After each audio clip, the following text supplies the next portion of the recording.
tennis, genealogy, and bowling. Hobbies that passionate 74-year-old Bob Normandin of Durham had to give up. The whole time you're working and you're planning for your retirement. You're planning to say, okay, when I retire, I want to do this. I want to do this. But when you start losing your sight, you can't do it anymore. 7 years ago, he was diagnosed with geographic atrophy, an advanced form of vision loss. I was extremely angry. And my wife will tell you, I'm still angry. This is our programs that we use. Impacting his independence and quality of life. It's very hard. You know, I get mad because sometimes she thinks I can still see and do stuff, and I can't.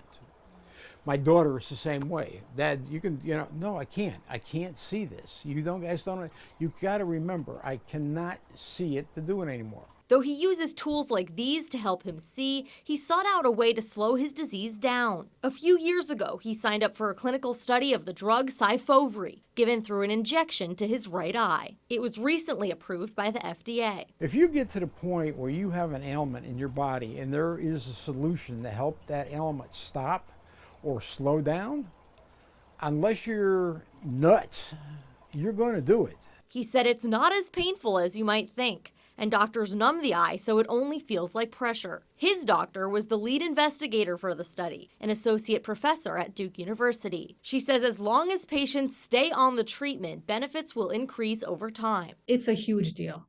This would be the first available treatment to slow disease progression for this area of huge unmet clinical need. It would represent a game changer, a beginning of a new treatment era for these patients. Normandin says the treatment also gives him more time to visit Saratoga, New York, where he was born and raised. We're going to try and get back up there this year because I love the Adirondack Mountains, Lake Placid, that area and everything else. And I want to see it before I can't see it anymore. Doctors shared how to know if someone you love might have geographic atrophy. Their advice is in this story online. Chloe Rafferty, CBS 17 News.